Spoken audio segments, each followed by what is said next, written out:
Une année sabbatique peut vraiment être une opportunité incroyable pour toi si tu as un objectif qui va avec et que tu espères en ressortir grandi. Mais si c'est juste pour faire la fête pendant un an et glander pendant un an, alors là, je ne pense vraiment pas que ça en vaille la peine.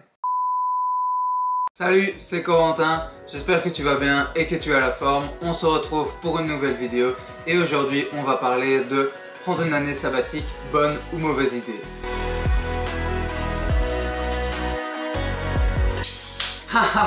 L'année sabbatique, et oui, ça va être le sujet de la vidéo. Alors pourquoi est-ce que je viens vous parler d'année sabbatique sur la chaîne? Eh bien tout simplement car en réalité j'y ai déjà pas mal pensé dans mon cas à prendre une année sabbatique. Je vais vous expliquer juste après qu'est-ce qu'une année sabbatique pour ceux qui ne savent pas encore ce que c'est.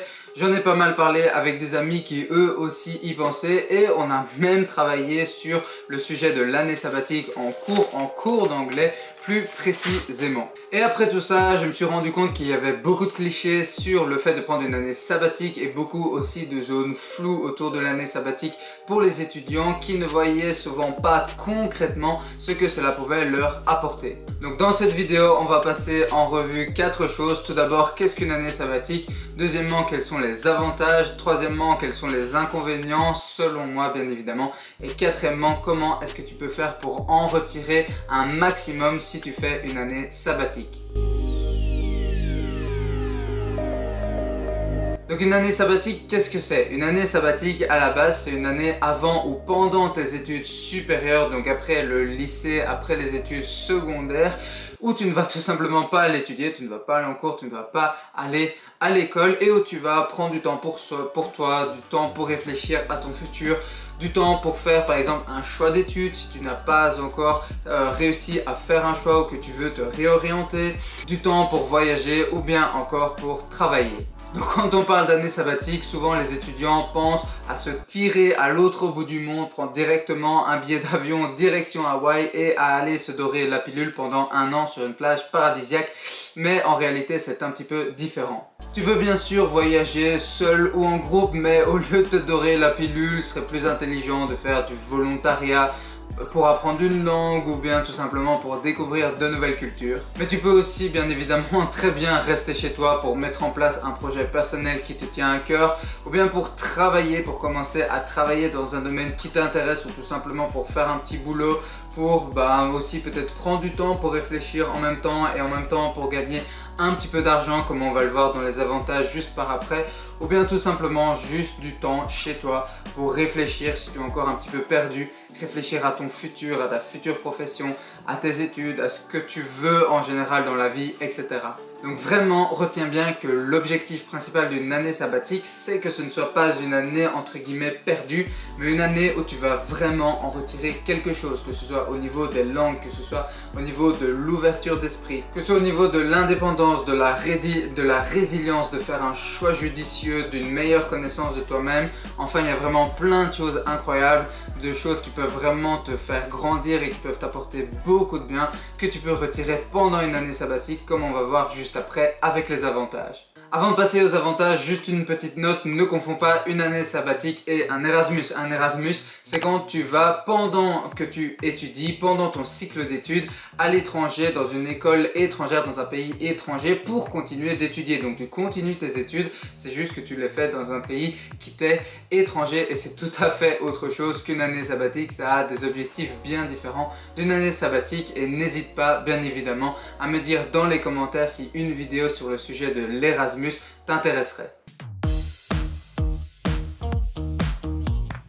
Donc le premier gros avantage selon moi de prendre une année sabbatique, c'est de prendre du temps pour réfléchir à ton futur, surtout au niveau de tes études et de ton futur métier. Si en sortant du lycée, des secondaires, tu ne sais pas encore exactement ce que tu veux faire, et je te rassure, c'est tout à fait normal, il y a plein d'étudiants qui ne savent pas encore ce qu'ils veulent faire en sortant du lycée, des secondaires, et bien souvent, ils vont dans une matière qu'ils aiment à moitié, et voilà, ils prennent un petit peu un choix par défaut, ou bien tout simplement, si tu veux prendre du temps aussi pour réfléchir, pour te réorienter vers un autre domaine, si tu avais déjà commencé un certain type d'études mais que tu t'es rendu compte que ça ne te correspondait pas vraiment. Deuxièmement, si tu voyages pendant ton année sabbatique, tu vas gagner certainement de l'ouverture d'esprit si tu t'intéresses aux différentes cultures que tu vas rencontrer, et gagner en ouverture d'esprit, selon moi, c'est vraiment génial. Troisièmement, cela te permet de prouver aux autres que tu es capable de sortir de ta zone de confort.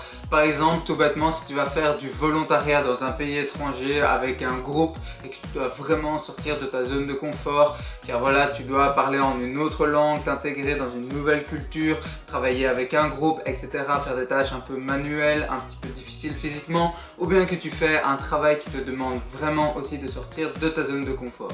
Quatrièmement, si tu voyages, cela va te permettre de gagner un gros bagage en langue et en communication. Forcément, de nouveau, si tu t'impliques un minimum, que tu vas vers les autres, que tu vas vers les personnes d'une autre langue dans un pays dans lequel tu voyages, etc. Cinquièmement, de nouveau, toujours si tu voyages, cela va peut-être te permettre de découvrir une nouvelle culture ou tout simplement un nouveau pays que tu vas vraiment trouver incroyable, dans lequel tu te sentiras merveilleusement bien et dans lequel tu auras envie de continuer ta vie, de vivre plus tard, et ça va peut-être totalement changer ta vision des choses et ton mode de vie. Sixièmement, tu peux faire pendant ton année sabbatique un geste altruiste, par exemple si tu fais du volontariat ou que tu fais en sorte d'aider d'autres personnes, que ce soit à l'étranger ou dans ton pays, juste tout simplement pour contribuer à rendre le monde un petit peu meilleur. 7. Si tu voyages, tu peux prouver que tu es capable de t'adapter à un nouveau pays, à une nouvelle culture, à un nouvel environnement, à des nouvelles personnes autour de toi, à une nouvelle alimentation, à un nouveau climat, etc. 8. Tu peux devenir plus sage dans le sens de la sagesse, indépendant, autonome, résilient, confiant, etc. 9. Tu peux apprendre à suivre ton propre chemin, à faire ce que toi tu veux vraiment faire, ce que toi tu désires vraiment, sans trop te laisser influencer par ta famille, tes amis et la société en général. Dixièmement, une année sabbatique, ce sera certainement un gros plus sur ton CV, et encore d'autant plus si tu as voyagé. Car de nos jours, les employeurs, surtout pour les grosses entreprises, aiment bien employer, aiment bien recruter des personnes qui ont un petit peu un profil atypique, qui ont fait des choses un petit peu spéciales dans leur vie, etc.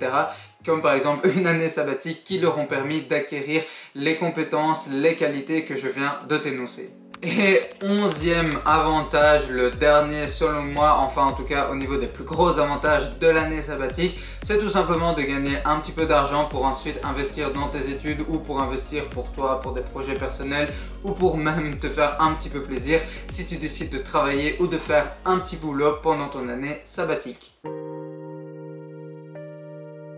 Premier gros désavantage selon moi, c'est que si tu décides de voyager, cela peut coûter quand même une certaine somme d'argent. Deuxièmement, tu pourrais perdre l'habitude d'étudier, surtout si tu as déjà actuellement du mal avec le fait de travailler. Troisièmement, si tu voyages et que tu passes dans des endroits un petit peu chauds, dans des environnements auxquels tu n'es pas forcément à l'aise et ni habitué, eh bien ça pourrait être un petit peu dangereux si tu es seul ou que tu ne fais pas attention, du style aller te perdre un petit peu dans des cartels au Mexique. En général, c'est pas le meilleur plan. Quatrième désavantage, tu pourrais te sentir un petit peu piégé si le fait de prendre une année sabbatique, au final ce n'est pas vraiment ton propre choix à toi, mais qu'on t'a un petit peu poussé et que tu t'es senti un petit peu forcé, que tu n'en avais pas vraiment envie. Cinquièmement, tu pourrais perdre un petit peu de contact avec tes amis et ta famille et les personnes qui te sont chères, même si bon, de nos jours en 2021, ce n'est pas non plus ultra difficile de rester en contact, de rester connecté à des personnes qui nous sont chères, même si on se trouve à l'autre bout du monde. Et enfin, sixièmement, le dernier gros désavantage selon moi d'une année sabbatique, c'est que tu pourrais avoir un petit peu le mal du pays, tu pourrais être un petit peu nostalgique si tu voyages beaucoup en dehors de chez toi. Premier conseil, vraiment pour retirer un maximum de ton année sabbatique et un objectif. Ne pars pas en te disant ok, je vais aller voyager et glander pendant un an, ou bien je vais tout simplement glander dans ma chambre pendant un an car j'en ai ras-le-bol de l'école. Non, vraiment non, c'est un des pires plans pour une année sabbatique. Et un objectif en tête, quelque chose vraiment que tu veux accomplir pendant ton année sabbatique, comme je te l'ai dit, que ce soit de gagner un bagage en langue et en communication, que ce soit de gagner en ouverture d'esprit, que ce soit de réfléchir sur tes futures études et ton futur métier ou ton futur en général, et tout ce dont je t'ai déjà parlé dans cette vidéo. Deuxièmement, planifie. Vraiment, au mieux tu planifieras ton année sabbatique, au plus tu auras de chances qu'elle te serve vraiment à quelque chose et qu'elle te permette d'atteindre ton objectif. Trouve à l'avance le travail que tu vas faire si tu veux travailler, planifie à l'avance les voyages que tu vas faire si tu veux travailler, prévois un petit peu ce que tu vas faire pour développer ton projet personnel si tu veux en développer un, etc. Troisièmement, sois sûr et certain que tu vas en retirer du positif et mets tout en œuvre pour que ce soit le cas. Vraiment, fais en sorte que tu y gagnes beaucoup plus que ce que tu pourrais y perdre. Juste avant de conclure cette vidéo, si tu désires recevoir encore plus de conseils à propos des études, mais aussi à propos du développement personnel, de petits tips pour lancer tes projets au niveau des relations, etc. et aussi une bonne dose de motivation avec pas mal de citations, je t'invite à t'inscrire au club des étudiants. Le lien se trouve juste dans la description. Comme ça, tu recevras chaque dimanche direct dans ta boîte mail le mail que j'envoie à cette newsletter et dans lequel je te partage tous les conseils dont je viens de te parler. Donc en conclusion, comme je pense avoir déjà bien insisté dessus tout au long de la vidéo, une année sabbatique peut vraiment être une opportunité incroyable pour toi si tu as un objectif qui va avec et que tu espères en ressortir grandi. Mais si c'est juste pour faire la fête pendant un an et glander pendant un an, alors là je ne pense vraiment pas que ça en vaille la peine. Et juste petite note aussi, si le concept de l'année sabbatique t'intéresse en général mais que tu n'as pas envie de passer une année entière là-dessus, eh bien tu peux tout simplement très bien faire plus ou moins la même chose, mais pendant par exemple peut-être 2 mois de grandes vacances ou bien pendant uniquement un mois, voire uniquement quelques semaines ou une semaine, partir en voyage, faire du volontariat, travailler, etc. avec les mêmes objectifs qu'une année sabbatique, mais tout simplement pendant une période de temps bien moins courte pendant les grandes vacances, comme ça tu ne rates pas non plus d'année scolaire. Si la vidéo t'a plu, n'oublie pas comme d'habitude de lâcher un petit pouce bleu et surtout aussi de t'abonner à la chaîne en activant la petite cloche pour ne manquer aucune vidéo. N'hésite pas non plus à me dire dans les commentaires ce que tu en as pensé, que ce soit au niveau du fond ou de la forme. Je lis tous les commentaires et ça m'aide énormément à faire grandir cette chaîne. Merci beaucoup pour toute ton attention et pour ton soutien. On se retrouve dans la prochaine vidéo ou dans le club des étudiants. D'ici là, comme d'habitude, porte-toi bien, bon courage dans tes projets et dans ta vie perso et surtout, prends beaucoup de plaisir à faire ce que tu fais. C'était Corentin, allez, ciao! I have a dream, that's all I need. I'll make it happen with some work and belief. Know what I want, so I'll take it on. I'll make mistakes, but mistakes make you strong. Let's break it down for a minute.